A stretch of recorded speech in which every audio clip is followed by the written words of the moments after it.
and today we're here to look at the Blade 450X.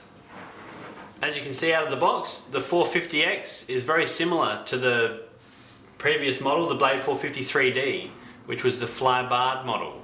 The chassis, the boom, a lot of the parts are very common. The main changes are the canopy, the colour scheme, the head assembly, the rotor blades, and how the swash plate works with the rotor blades. What we'll do is we'll take the canopy off and have a bit of a look at what it's made up of. Canopy's just held on with two little rubber grommets on the sides here and a tongue under the bottom there, comes straight off forward, and you can see what we have here under the canopy. Okay, so underneath the canopy at the front of the helicopter on the bottom here, we've got the electronic speed controller. It's a 35 amp, and this sends power to the motor, and it's usually driven by a 2200 milliamp battery. On the top of the chassis here, you'll see the 440 outrunner motor. It's slightly bigger than the Blade 453D, so this gives the 450X heaps more power.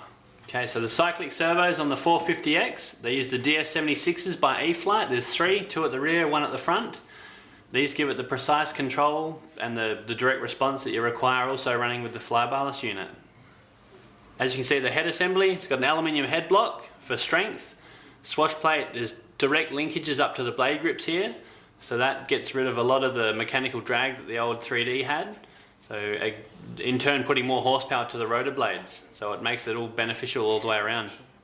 Up the back of the helicopter here we've got the AR7200BX, so this is the brains of the helicopter. This does all the work.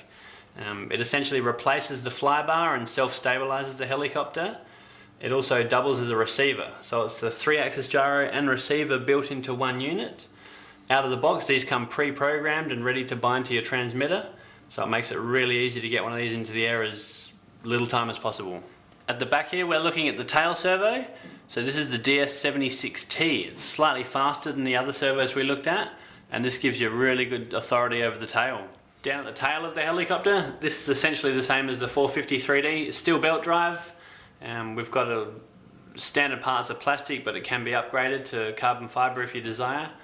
But this system works really well. The battery included with the 450X is a 3S 2200 milliamp. It's a 30C battery, so fairly high performance for this helicopter, and it does require it. So this battery sits quite easily in the front, watching it that it doesn't rub against the motor, and then the Velcro straps here to retain it. Easy as that. So there you go guys, there's some of the components of the Blade 450X. This helicopter I'd probably recommend for intermediate to advanced pilots due to the nature of the fly-barless, and it's designed to be crazy. So it's impressive outdoors, can be flown indoors, but everything in the box ready to go except for your transmitter. Definitely check it out. Thank you for taking the time to check out the Blade 450X. Till next time.